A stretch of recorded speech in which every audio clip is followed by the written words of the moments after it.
അഭിഷേകം അന്ന എന്ന വചന സന്ദേശത്തിലേക്ക് എല്ലാവർക്കും സ്വാഗതം. യേശുവിൻ്റെ സ്നേഹപൂർവമായ ഒരു വിളി,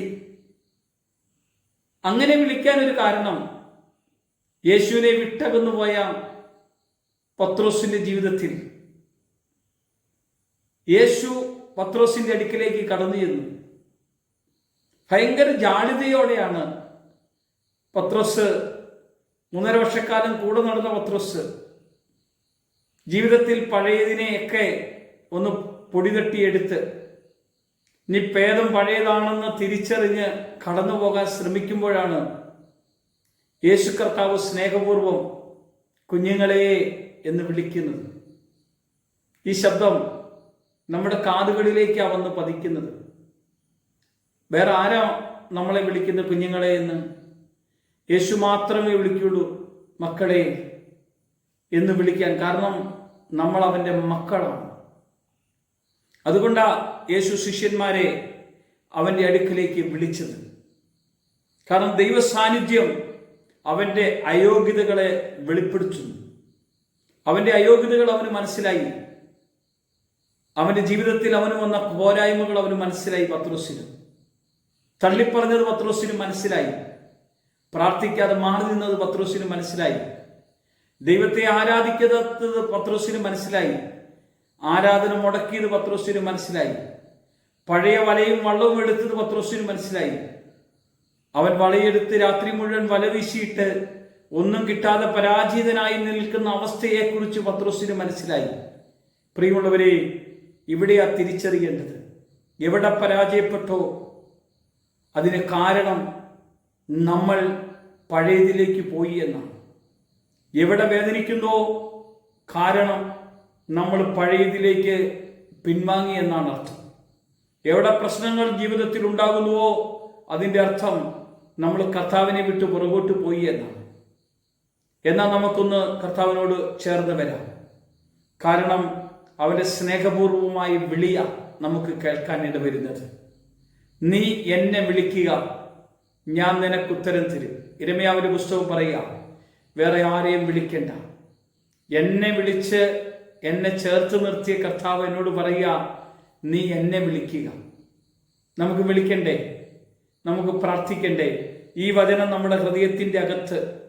കാരണം പിന്മാറ്റക്കാർക്ക് പ്രാതൽ വിളമ്പിക്കൊടുത്ത ഒരുവനാണ് നമ്മുടെ കർത്താവ്. പിന്മാറിപ്പോയ പത്രോസ് കൂട്ടുകാരെയും കർത്താവ് അപ്പവും ചുട്ടും മീനും അവർക്ക് കൊടുത്ത് പ്രാതൽ കഴിക്കുവാൻ വിളിച്ച് ഒന്നിച്ച് പ്രാതൽ കഴിക്കുന്ന ഒരു അനുഭവം അവരുടെ ജീവിതത്തിൽ വെളിപ്പെട്ടപ്പോൾ, പ്രിയമുള്ളവരെ, ജീവിതത്തിൽ പുറകോട്ട് പോകുമ്പോൾ ഓർക്കണം, പുറകോട്ട് നെറ്റി നാശമാണ്. പിന്തിരിഞ്ഞു പോകുമ്പോൾ ഓർക്കണം, അത് നിത്യനാശത്തിലേക്കുള്ള വഴിയാണ്. പുറകോട്ട് പോയാൽ യേശു എപ്പോഴും നമ്മുടെ പുറകെ വന്ന് വിളിക്കുമെന്ന് നമ്മൾ കരുതരുത്. യേശു നമ്മെ വിളിച്ചു വേർതിരിച്ചതെങ്കിൽ പുറകോട്ട് പോകാതിരിക്കാനുള്ള കരുതലുണ്ടാകണം. അതിനുവേണ്ടി നമുക്ക് പ്രാർത്ഥിക്കാം. കർത്താവേ, സ്വർഗീയ പിതാവേ, നിന്റെ സന്നിധിയിൽ ഹൃദയവും മനസ്സും തുറന്ന് ഇന്ന് ഞങ്ങൾക്കായി നീ ഒരുക്കി തന്ന ഈ ദിവസത്തിൽ ഒരിക്കലും നിന്റെ സ്നേഹവും കൃപയും വിട്ടു പുറകോട്ട് പോകാൻ അനുവദിക്കാത്ത വണ്ണം ഞങ്ങൾക്ക് മുന്നോട്ട് ഞങ്ങളുടെ വാതിലുകളെ തുറന്നു തരണം. ആത്മാവിൽ പ്രാർത്ഥിച്ചുകൊണ്ടും ആത്മാവിൽ ആരാധിച്ചുകൊണ്ടും നിന്റെ വചനത്തിൻ്റെ ആഴത്തെ ഗ്രഹിക്കുവാൻ പരിശുദ്ധാത്മാവിൽ ഞങ്ങൾക്ക് ഒരു കൂട്ടായ്മ ജീവിതം. കാരണം ധൂർത്തപുത്രൻ അപ്പൻ്റെ സ്വത്തുകൊണ്ട് എല്ലാം ധൂർത്തടിച്ച് അവൻ പോയപ്പോൾ അവൻ്റെ ജീവിതത്തിൽ ഒരിക്കലും സന്തോഷം കിട്ടിയില്ല. അവൻ്റെ ജീവിതത്തിൽ ഒരിക്കലും സമാധാനം കിട്ടിയില്ല. അവനൊരു നല്ല ജോലി കിട്ടിയില്ല. അവന് നല്ലൊരു സൗഭാഗ്യം കിട്ടിയില്ല. അവന് ഈ ലോകത്തിൻ്റെ കൂട്ടുകാരുണ്ടായിരുന്നു. അവന് ലോകത്തിൻ്റെ സുഖമുണ്ടായിരുന്നു. അവന് ജീവിതത്തിൽ ഒരു അനുഗ്രഹമില്ലായിരുന്നു. അവസാനം എല്ലാവരും ഒറ്റപ്പെടുത്തി, ആരും കൂട്ടുകാരില്ലാതെ, ഉടുതുണിക്കും മറുതുണിയില്ലാതെ, ഭക്ഷണമില്ലാതെ ഇതാ അലഞ്ഞു വേദനിച്ചപ്പോൾ അവന് പന്നിയെ നോക്കാനുള്ള ആ ജോലിയുടെ നടുവിൽ അവൻ ചിന്തിക്കുക, എൻ്റെ പിതാവിൻ്റെ ഭവനം. എന്തിനാ അവനെ കൊണ്ട് ദൈവം ചിന്തിപ്പിച്ചത്? പിതാവിൻ്റെ ഭവനത്തെക്കുറിച്ച് ഓർമ്മ വേണം. ഓർമ്മയുണ്ടെങ്കിലോ നമ്മളിപ്പോൾ ആയിരിക്കുന്ന അവസ്ഥയിൽ നിന്ന് നമ്മൾ മടങ്ങി സ്വന്തം പിതാവിൻ്റെ ഭവനത്തിലേക്ക് വരികയുള്ളൂ. ഈ മടങ്ങി വരവ് കാത്തിരിക്കുന്ന ഒരപ്പനാണ് നമ്മുടെ കർത്താവ്. നമ്മൾ മടങ്ങി വന്നാൽ, നമ്മൾ ഏതവസ്ഥയിൽ മടങ്ങി വന്നോ ആ അവസ്ഥയിൽ നമ്മെ സ്വീകരിച്ച് നമ്മളിലുള്ള കുറവുകളെ മുഴുവൻ മാറ്റാൻ യേശുവിന് കഴിയും. അതുകൊണ്ടാണ് കർത്താവ് പറഞ്ഞത്, ഇതാ ഞാൻ സ്നേഹപൂർവ്വം നിന്നെ വിളിച്ചു, നീ മടങ്ങി വരണം.